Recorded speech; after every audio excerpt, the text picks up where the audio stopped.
So guys this is Rahul and welcome back to micro classes. Haryana की जो कुछ main universities हैं जैसे एमडीयू हो गया, CRSU, KUK, IGU, GJU, Gurugram University, CDLU वगैरह, इनके लिए हमारी बीएड की रेगुलर क्लासेज चल रही हैं। आज का हमारा सब्जेक्ट रहेगा नॉलेज एंड करिकुलम। इस सब्जेक्ट की ये 9th क्लास रहेगी। आज का हमारा टॉपिक रहेगा पाठ्यक्रम। इसे हम पाठ्यचर्या भी बोलते हैं, करिकुलम। अब इसका क्या अर्थ होता है, इसके क्या सिद्धांत होते हैं, लॉन्ग एंड शॉर्ट क्वेश्चन में आपके पेपर में आता है, बार बार आपके पेपर में आ रहा है। मोस्ट इंपोर्टेंट क्वेश्चन है ये। देखो, हम इसे पाठ्यक्रम कहते हैं, पाठ्यचर्या भी कह देते हैं। अलग अलग बुक में अलग अलग चीजें लिखी हुई हैं। इंग्लिश में इसे करिकुलम बोलेंगे। अब करिकुलम का जो अर्थ है हर जगह आपको अलग अलग देखने के लिए मिलेगा, तो एक बार करिकुलम जरूर देख लेना अपने पेपर में। इसके अलावा हिंदी में इसे पाठ्यक्रम और पाठ्यचर्या बोलते हैं, दोनों का अर्थ एक ही होता है। ये बात आप ध्यान रख लेना, क्योंकि ये जो हिंदी में मीनिंग है हर बुक में अलग अलग लिखा हुआ है। किसी में हो सकता है करिकुलम का अर्थ कुछ और लिख दिया हो, पाठ्य वस्तु या कुछ और लिख दिया हो, ऐसा भी हो जाता है। तो इस तरह के क्वेश्चन आपके पेपर में आएंगे कि पाठ्यक्रम का अर्थ बताइए, इसके सिद्धांतों का वर्णन कीजिए, पाठ्यचर्या का अर्थ और इसकी परिभाषाएं वगैरह बताइए, और पाठ्यचर्या निर्माण के कौन कौन सिद्धांत है। तो ये लॉन्ग में भी आता है, शॉर्ट में भी आता है, तो इंपॉर्टेंट क्वेश्चन है। बाकी जो बच्चे बीएड के पेड नोट्स की क्वेरी करना चाहते हैं, वे नंबर दिया हुआ है 9528219270। इस नंबर पर व्हाट्सएप पर मैसेज कीजिए, जो भी आपकी यूनिवर्सिटी रहती है उसके अकॉर्डिंग आपको पेड नोट्स प्रोवाइड करा दिए जाएंगे। चलिए अपने टॉपिक की बात करते हैं अब। तब पाठ्यक्रम, इसे हम करिकुलम बोलते हैं। देखो मैं बता देता हूँ सबसे पहले आपको पाठ्यक्रम होता क्या है। पाठ्यक्रम किसी भी विद्यालय की कार्य प्रणाली का आधार होता है। विद्यालय में आने के बाद छात्र जो भी क्रियाएं करते हैं, वे सभी क्रियाएं हमारे पाठ्यक्रम करिकुलम में ही सम्मिलित होती हैं। छात्र कौन कौन से सब्जेक्ट पढ़ेंगे, किस प्रकार पढ़ेंगे, सब्जेक्ट पढ़ने के अलावा कौन कौन सी एक्स्ट्रा क्रियाएं करेंगे, अंताक्षरी खेलेंगे, गेम्स खेलेंगे, एनसीसी का कैंप लगेगा, एनएसएस का कैंप लगेगा, प्रैक्टिकल होंगे उनके, लाइब्रेरी होगी, वहाँ पर भी पुस्तक वगैरह इस टाइम के लिए, इतनी देर के लिए पढ़ेंगे वे।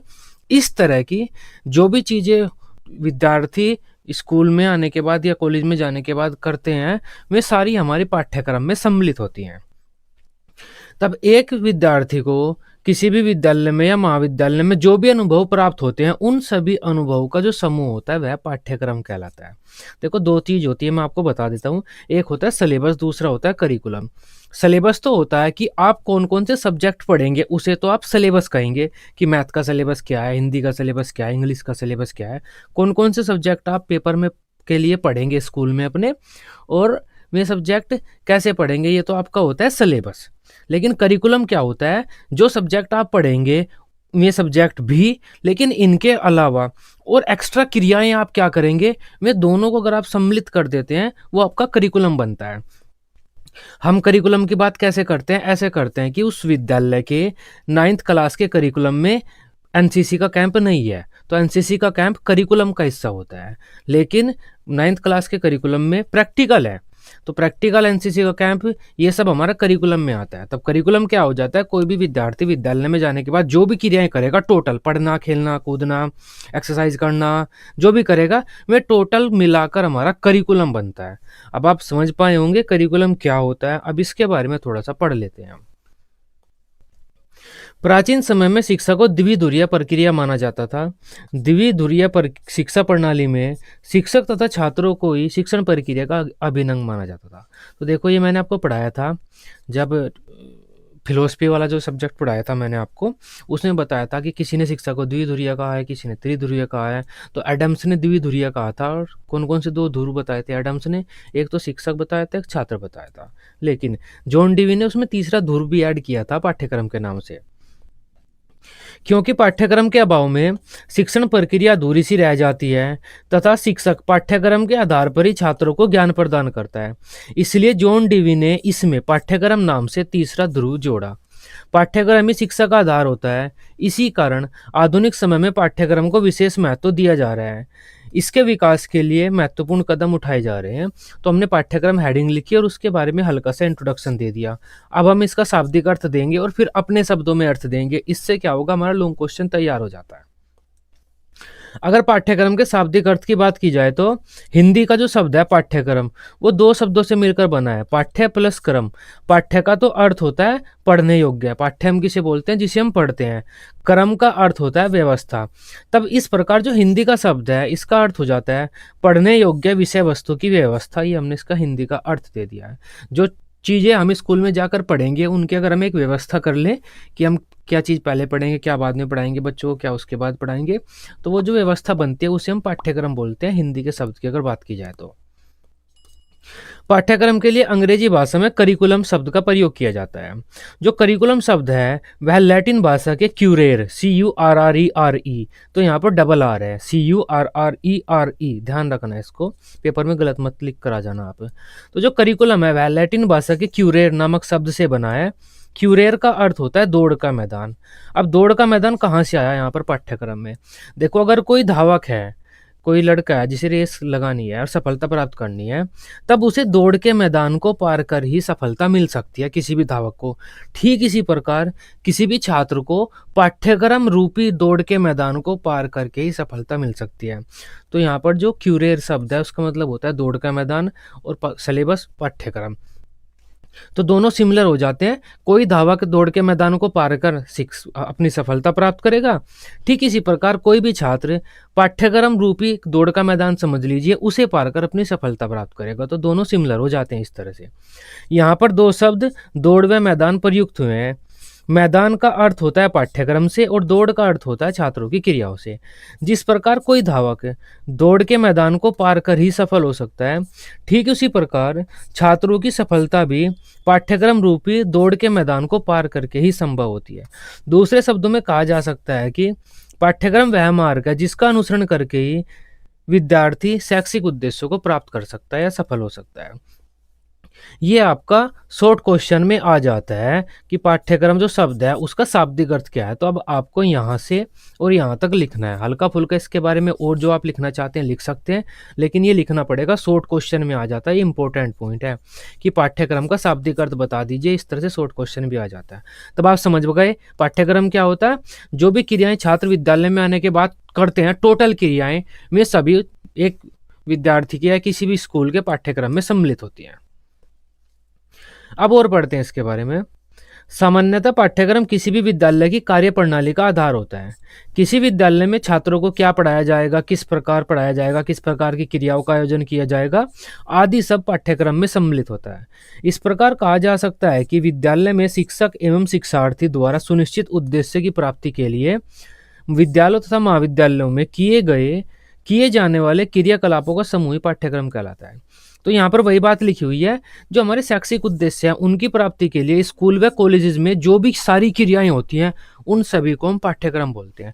देखो, पाठ्यक्रम में तो सारी क्रियाएं सम्मिलित हो जाती हैं। अगर हम किसी स्कूल का पाठ्यक्रम बना रहे हैं तब हमें पूरा बनाना पड़ेगा कि बच्चे जब 6th क्लास में आएंगे तो कौन सी क्रिया पहले करेंगे, कौन सा गेम हम उन्हें खिलाएंगे, जो हमारी क्लासरूम में कौन कौन सी एक्टिविटी कराएंगे हम, इसके अलावा कौन कौन से सब्जेक्ट पढ़ाएंगे, उस सब्जेक्ट में क्या क्या पढ़ाएंगे।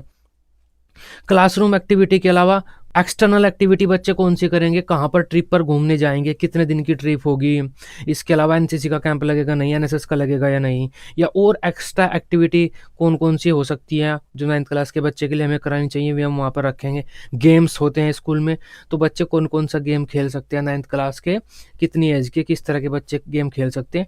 तो हम पाठ्यक्रम में ये सारी चीज़ें लिखते हैं वहाँ पर। लेकिन अगर हम इसके अलावा सिलेबस बनाते हैं अपना, तो सिलेबस में हम सिर्फ ये लिखते हैं कि 9th क्लास के बच्चे कौन कौन से सब्जेक्ट पढ़ेंगे और उस सब्जेक्ट में क्या क्या पढ़ेंगे, बस। सिलेबस और पाठ्यक्रम में इतना अंतर होता है। पाठ्यक्रम में सब कुछ आ जाता है, सारी एक्टिविटी जो एक बच्चा विद्यालय में करता है वे सारी पाठ्यक्रम में आ जाती है हमारी। शिक्षकों का प्रमुख कार्य बालकों को शिक्षा प्रदान करना होता है। इसको पूर्ण करने के लिए शिक्षक छात्रों को बहुत से विषयों का ज्ञान प्रदान करता है, विद्यालय में बहुत सी गतिविधियों का आयोजन कराता है तथा छात्रों को बहुत से अनुभव प्रदान करता है एक टीचर। इन सब क्रियाओं अनुभवों का समूह ही पाठ्यक्रम कहलाता है। तो यह भी वही बात हो जाती है जो मैं आपको बता चुका हूँ। अतः विद्यालय में रहते हुए शिक्षक के संरक्षण में विद्यार्थी जो भी क्रियाएं करता है वह सभी पाठ्यक्रम के अंतर्गत आती है। इसमें हमारी पाठ्यचर्या, पाठ्य से आगामी क्रियाएं व अन्य गतिविधियां सम्मिलित होती हैं। तो विद्यालय में रहते हुए एक बच्चा जो भी गतिविधियां, जो भी एक्टिविटी करेगा, चाहे पढ़ेगा या खेलेगा या कुछ और करेगा, सारी हमारी सिलेबस में आएंगी। दो डेफिनेशन दे सकते हैं आप, इंपॉर्टेंट ईजी सी डेफिनेशन यहाँ पर लिखी हुई है, क्योंकि लॉन्ग क्वेश्चन है। लॉन्ग क्वेश्चन जब भी आपके पेपर में आता है आपको दो डेफिनेशन देनी होती है। पाठ्यक्रम में वे सब क्रियाएं सम्मिलित होती हैं जिनका प्रयोग शिक्षा के उद्देश्य की प्राप्ति के लिए विद्यालय में किया जाता है। ये मुनरो साहब ने कहा है। तो वही बात हो जाती है, सारी क्रियाएं जो भी विद्यालय में घटित हो रही है वे पाठ्यक्रम में है। मुनरो ने अच्छी परिभाषा दी है। माध्यमिक शिक्षा आयोग के अनुसार देख लेते हैं कि स्टेटमेंट इसका, पाठ्यक्रम का अर्थ केवल रूढ़िवादी ढंग से पढ़ाए जाने वाले बौद्धिक विषयों से नहीं है, बल्कि उसमें वे सभी क्रियाकलाप आ जाते हैं जो छात्रों को कक्षा के अंदर व बाहर प्राप्त होते हैं। तब इन्होंने भी अच्छी परिभाषा दी है, माध्यमिक शिक्षा आयोग का भी अच्छा स्टेटमेंट आया है।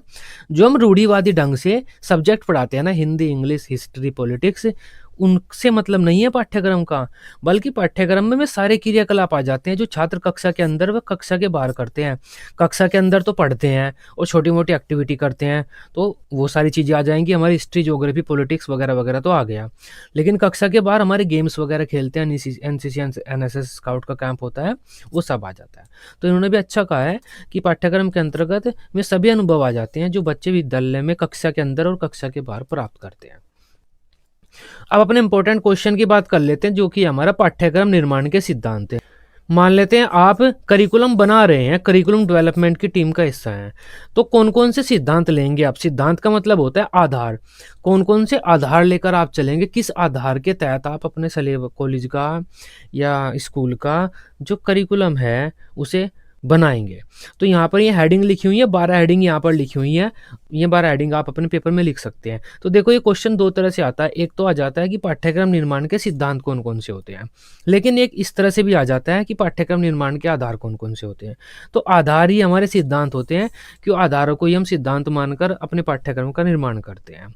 तब अगर आपके पेपर में आता है कि पाठ्यक्रम निर्माण के आधार कौन से हैं, तो आपकी ये हेडिंग रहेंगी। लेकिन अगर आपके पेपर में आता है कि पाठ्यक्रम निर्माण के सिद्धांत कौन से हैं, तो हेडिंग सेम ही है, बस हमने हर हेडिंग के बाद का सिद्धांत, का सिद्धांत, का सिद्धांत ये ऐड कर दिया। आप देख सकते हैं, बाल केंद्रिता, उपयोगिता, क्रियाशीलता, व्यक्तिगत विभिन्नताओं का सिद्धांत। ठीक, यहाँ पर देख लीजिए आप, बाल केंद्रिता, उपयोगिता, क्रियाशीलता, व्यक्तिगत विभिन्नताएं। तो हेडिंग सारी सेम है, बस हमने का सिद्धांत ऐड कर दिया। ये भी नियम होता है, अगर कोई भी क्वेश्चन आपसे पूछे इसके सिद्धांत बता दीजिए, तो जो भी आपकी हेडिंग है उनमें का सिद्धांत आप ऐड कर दीजिए, आपका हेडिंग बन जाती है। अब एक एक करके इन हेडिंग्स को देखते हैं। आपके पेपर में पूछा जाता है कि सिद्धांत बताइए, तब आप का सिद्धांत लिख देना, और यहाँ पर लिखते हुए ये लिख देना, ये भी पाठ्यक्रम का एक सिद्धांत होता है, पाठ्यक्रम का महत्वपूर्ण सिद्धांत होता है, पाठ्यक्रम का सर्वप्रमुख सिद्धांत होता है, ऐसी चीज़ें लिख देना। अगर आपसे पूछा जाए कि पाठ्यक्रम निर्माण के आधार बताइए, तब यहाँ पर आप खाली ये लिख देना, बात केंद्रीयता, और यहाँ पर लिखते रहना, ये भी पाठ्यक्रम का एक आधार होता है, ये भी पाठ्यक्रम का एक सर्वप्रमुख अच्छा आधार होता है, पाठ्यक्रम इसको आधार मानकर भी बनाया जाता है। तो जो क्वेश्चन में आए वो आप यहाँ पर लिखते रहना, आपका क्वेश्चन अच्छी तरह से आंसर तैयार हो जाएगा। बस जो आए वही लिखना। अब एक एक करके हम अपनी हेडिंग देखते हैं। बाल केंद्रीयता का सिद्धांत, प्रिंसिपल ऑफ चाइल्ड सेंटर्डनेस। देखो, आजकल हमारी जो शिक्षा है वो बाल केंद्रित है। आधुनिक मनोविज्ञान आया है, मनोविज्ञान ने क्या कहा है, छात्रों को केंद्र में रखकर शिक्षा प्रदान करो, छात्रों के लिए शिक्षा प्रदान करो। एक फेमस स्टेटमेंट होता है, शिक्षा छात्रों के लिए है, छात्र शिक्षा के लिए नहीं है। ये भी स्टेटमेंट आप लिखना चाहते हैं लिख सकते हैं। तो शिक्षा छात्रों के लिए है, छात्रों को केंद्र में मानकर छात्रों के तहत अपनी शिक्षा की व्यवस्था करो। जैसे बच्चे वैसी शिक्षा हमारी, बच्चे इंटेलिजेंट, हमारी शिक्षा टफ हो जाएगी, थोड़ी सी अच्छे लेवल की हो जाएगी। बच्चे अगर हमारे कम इंटेलिजेंट हैं तो हम अपनी शिक्षा की व्यवस्था भी थोड़ा इजी वे में करेंगे। तो बच्चों को मानकर अपनी शिक्षा की व्यवस्था करो। तो वही बात हमारे पाठ्यक्रम पर भी लागू होती है। अगर आप पाठ्यक्रम का निर्माण कर रहे हैं तो अपने बच्चों को देखेंगे, बच्चे कैसे हैं, उनकी रुचि कैसी है, उनकी प्रतिभा कैसी है, कितने प्रतिभाशाली हैं, उनकी योग्यताएं कैसी हैं, जो उनका इंटरेस्ट है वो किस चीज़ में है। तो ये सारी चीज़ें देखकर आप अपने सिलेबस का निर्माण करेंगे, अपने करिकुलम का निर्माण करेंगे। किसी भी विषय का पाठ्यक्रम बनाते समय हमें ध्यान रखना चाहिए कि वह पाठ्यक्रम छात्रों को केंद्र में रखकर बनाया गया हो। इसका तात्पर्य यह है कि पाठ्यक्रम बालकों की रुचियों, आवश्यकताओं, योग्यताओं, अक्षमताओं, बुद्धि, आयु के अनुकूल होना चाहिए, जिससे बालक को अपनी रुचि व गति के अनुसार सीखने के अवसर प्राप्त हो। आधुनिक शिक्षा व्यवस्था मनोवैज्ञानिक सिद्धांतों के इर्द गिर्द घूमती है तथा मनोविज्ञान में भी बाल केंद्रित शिक्षा पर बल दिया जाता है। तो यहाँ पर आप ये भी लिख सकते हैं कि ये बाल केंद्रितता का सिद्धांत हमारे इस पाठ्यक्रम का एक महत्वपूर्ण सिद्धांत है।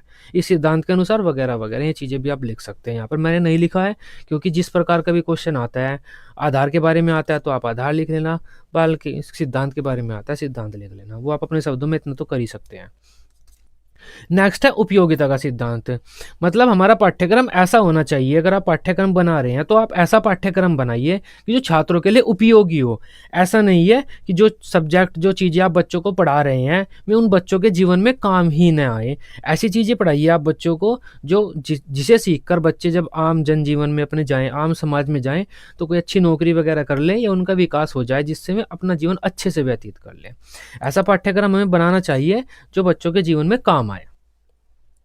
पाठ्यक्रम निर्माण का एक महत्वपूर्ण सिद्धांत है, यहाँ पर आधार लिख लेना आप, कि पाठ्यक्रम में उन प्रकरणों, क्रियाओं एवं वस्तुओं को सम्मिलित करना चाहिए जिनका किसी न किसी रूप से बालकों के वर्तमान जीवन में संबंध हो और साथ ही में उनके भावी जीवन के लिए उपयोगी हो। तो ऐसी चीज़ें हमें पढ़ाई जानी चाहिए बच्चों को। पाठ्यक्रम में ऐसी चीज़ें सम्मिलित करनी चाहिए हमें जो बालकों के जीवन से संबंधित हो और उनके भावी जीवन में काम आए। छात्र केवल उन्हीं विषयों को पढ़ने में रुचि दिखाते हैं जो उनके जीवन में उपयोगी होते हैं। ऐसे विषयों का अध्ययन करके ही बालक जीवन में सफलता प्राप्त कर सकेंगे। तो नन के अनुसार एक स्टेटमेंट दे सकते हैं आप, उपयोगिता पाठ्यक्रम निर्माण का एक महत्वपूर्ण आधार है। तो वही बात हो जाती है उपयोगिता। पाठ्यक्रम में उन प्रकरणों को सम्मिलित करना चाहिए जो छात्रों के भविष्य में उपयोगी सिद्ध हों और जो उन्हें समाज के योग्य सदस्य बनने में सहायता करें। तो ये एक स्टेटमेंट है, आसान सा, ये भी आप लिख देना अपने पेपर में। नेक्स्ट है हमारा क्रियाशीलता का सिद्धांत। ऐसा पाठ्यक्रम होना चाहिए हमारा जिसमें छात्र सक्रिय रहें, कुछ कार्य करें। ऐसा नहीं है बच्चे हमारे क्लासरूम में बैठे हुए हैं और चुपचाप टीचर के लेक्चर सुन रहे हैं और उनका सिलेबस पूरा हो गया, करिकुलम पूरा हो गया। ऐसा नहीं होना चाहिए। क्रियाशीलता का भी एक सिद्धांत होता है हमारे पाठ्यक्रम का। हमें पाठ्यक्रम को ऐसा बनाना चाहिए कि बच्चे खुद एक्टिव हो, खुद एक्टिव रहकर कुछ काम कर रहे हैं। आधुनिक समय में छात्रों को सक्रिय रखकर ज्ञान प्रदान करने पर बल दिया जाता है। अतः हमें विभिन्न विषयों के पाठ्यक्रम का निर्माण करते समय क्रियाशीलता के सिद्धांत का पालन करना चाहिए। इससे तात्पर्य यह है कि पाठ्यक्रम में रचनात्मक क्रिया को स्थान देना चाहिए, जिससे बच्चों को क्रिया करने के अधिक से अधिक अवसर प्राप्त हों, जैसे मॉडल बनाना, कोई उपकरण या यंत्र बनाना, खेल खेलना, आकृति बनाना। इसके जो हमारे एक्स्ट्रा करिकुलर एक्टिविटीज़ होती हैं, में भी आप यहाँ पर लिख सकते हैं। कोई प्रोजेक्ट वगैरह आप बनाते हैं, एक्स्ट्रा गेम होते हैं हमारे स्कूल के साथ में, गेम हम बच्चों को खिला सकते हैं। विषय के क्रिया प्रदान होने से छात्र व्यवहारिक रूप में करके सीखते हैं। इससे सीखा हुआ ज्ञान स्थायी होता है। तो मतलब बच्चे शांत न बैठे रहें, चुपचाप क्लासरूम में अपनी सीट पर बैठे हैं, ऐसे न बैठे रहें, कुछ ना कुछ करते रहें। अगर बच्चे कर करके सीख रहे हैं या एक्टिव हैं तो बच्चों का विकास अच्छा होगा इससे। नेक्स्ट है हमारा व्यक्तिगत विभिन्नताओं का सिद्धांत, थियरी ऑफ इंडिविजुअल डिफरेंसेस। देखो सभी बच्चे अलग अलग होते हैं, कोई भी दो बच्चे बिल्कुल समान नहीं होते, तब सब बच्चे अलग अलग हैं। इस चीज़ का भी हमें ध्यान रखना चाहिए अपने पाठ्यक्रम का निर्माण करते टाइम। अपना पाठ्यक्रम में इस प्रकार बनाना चाहिए कि सभी बच्चों की रुचि अलग अलग है, तो सब बच्चे अपनी रुचि के अनुरूप अपने सब्जेक्ट का चयन कर सकें। तो सब बच्चे अलग अलग हैं ना, इस चीज़ का हमें ध्यान रख भी अपने पाठ्यक्रम का निर्माण करना चाहिए। ये भी हमारे पाठ्यक्रम निर्माण का एक सिद्धांत होता है। आधुनिक मनोविज्ञान की माने तो संसार में कोई भी दो बालक बिल्कुल एक जैसे नहीं होते, उनमें कोई ना कोई अंतर अवश्य होता है। इसे ही व्यक्तिगत विभिन्नता कहते हैं।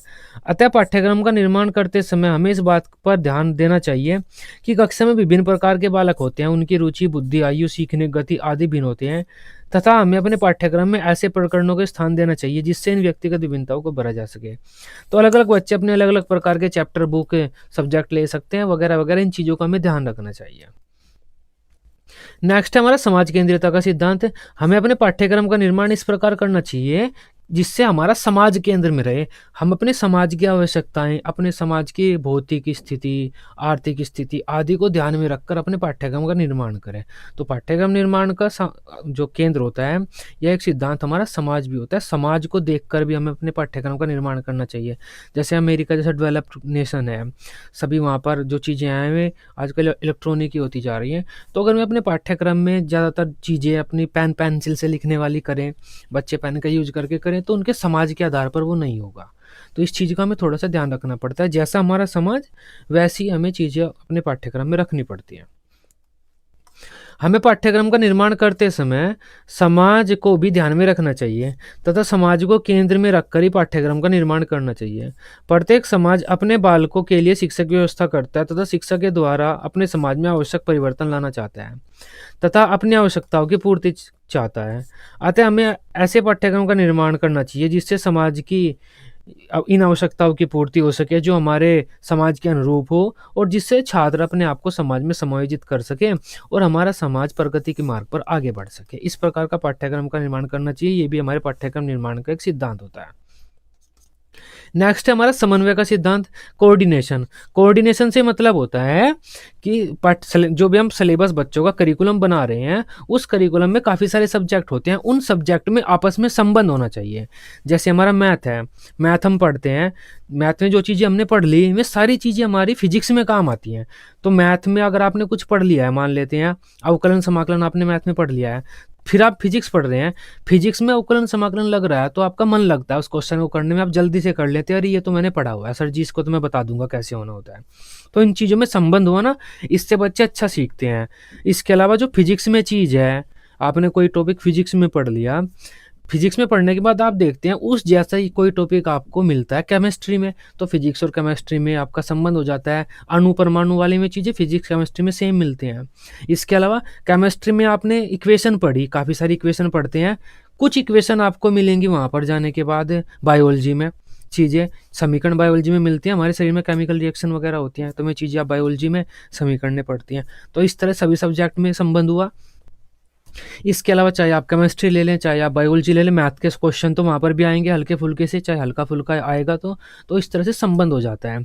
इसके अलावा अगर आप उनकी बात करते हैं दूसरे हमारे सामाजिक सब्जेक्ट की, तो हिस्ट्री, ज्योग्राफी, पॉलिटिक्स वगैरह, इनमें भी संबंध होना चाहिए। आपने साइंस में जैसे आपकी केमिस्ट्री में आप पढ़ते हैं चीज़ें, कई चीज़ें पढ़ते हैं आप, केमिकल वगैरह कैसे कैसे होता है, वही आप यहाँ पर ज्योग्राफी में पढ़ सकते हैं कि ये केमिकल कैसे बनते हैं, आयरन वगैरह क्या होता है, कैसे उसको साफ करते हैं हम, क्या क्या काम होता है, तो वो चीज़ें आप यहाँ पर पढ़ सकते हैं। हिस्ट्री में आप अपने भारत के इतिहास के बारे में पढ़ते हैं, ज्योग्राफी में भी चीज़ें आप इतिहास के बारे में ही पढ़ते हैं, कई चीज़ें आपको सेम मिल जाती हैं कि सिंधु घाटी सभ्यता के बारे में हमें ये चीज़ पता चली है हिस्ट्री में, और सिंधु सभ्यता का हमें एक धातु मिली है, इस धातु से ये करना है, वो आप ज्योग्राफी में पढ़ते हैं।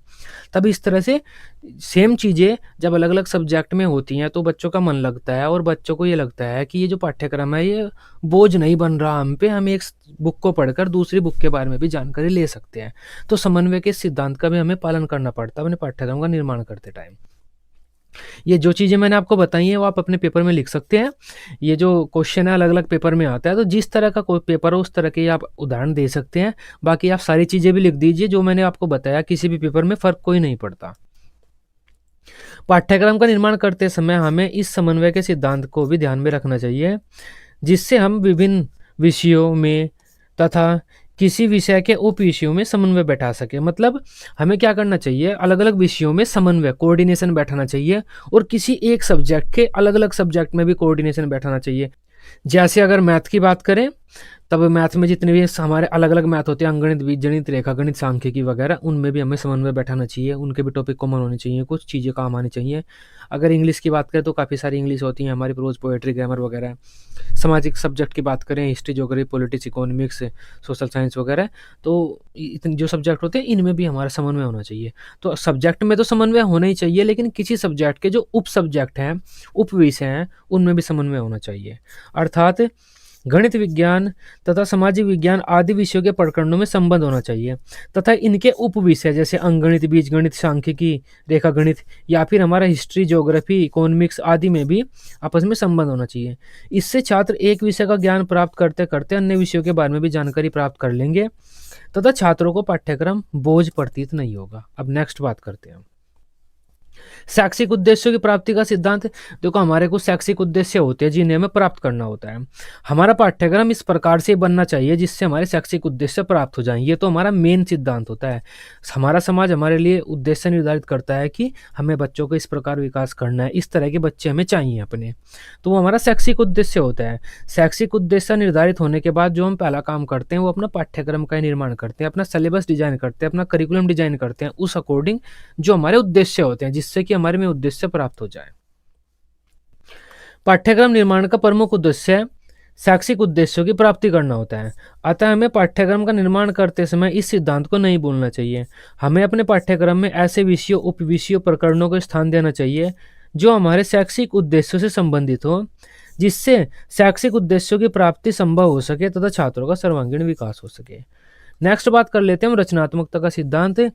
हमें अपने पाठ्यक्रम में ऐसी चीज़ें भी रखनी होती हैं जिससे बच्चों की क्रिएटिविटी बढ़े। देखो सभी बच्चे क्रिएटिव होते हैं, सभी बच्चे कुछ ना कुछ अपने से बनाना चाहते हैं।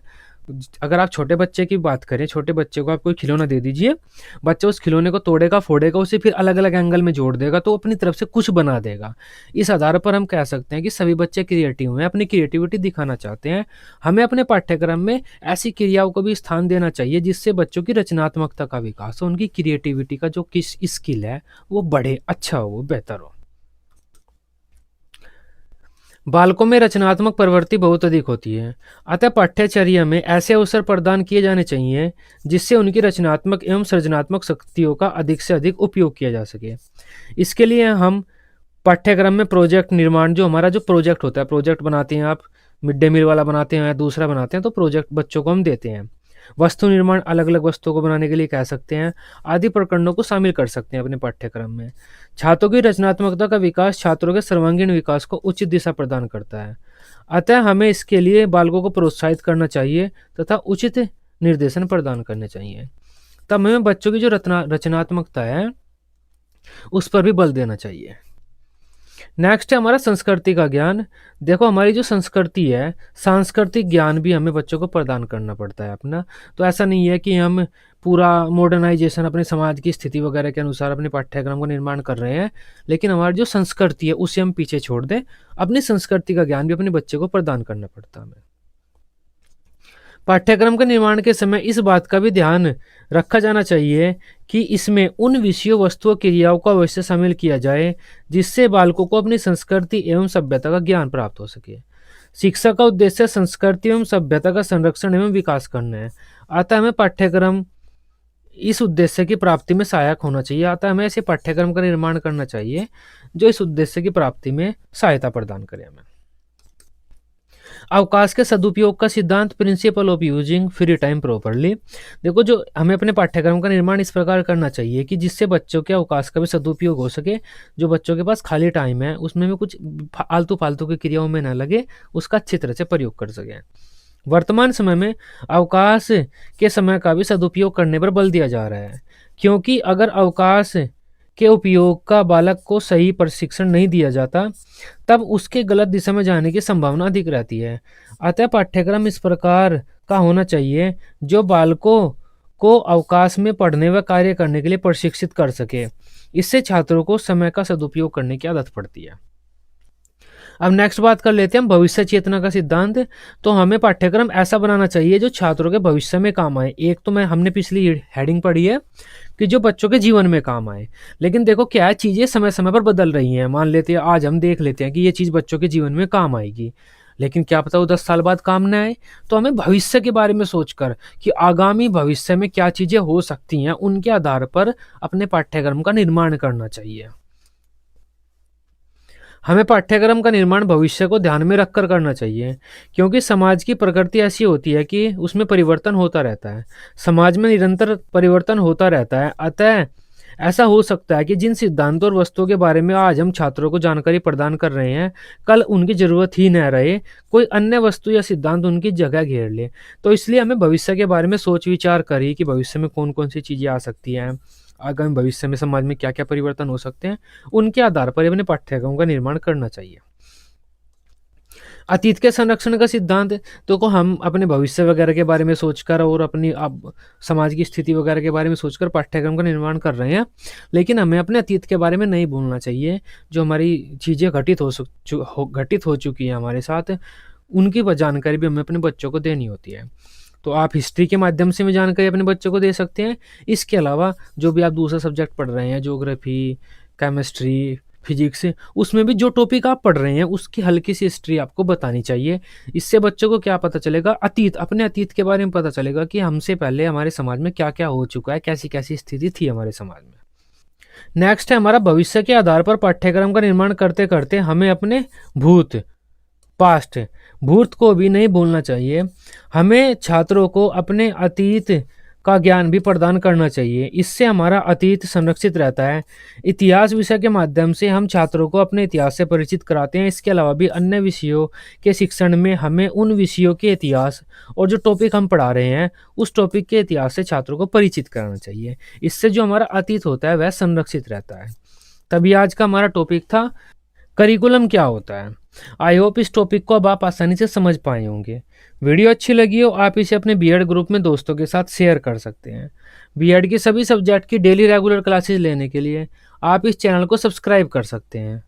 Till then, bye bye.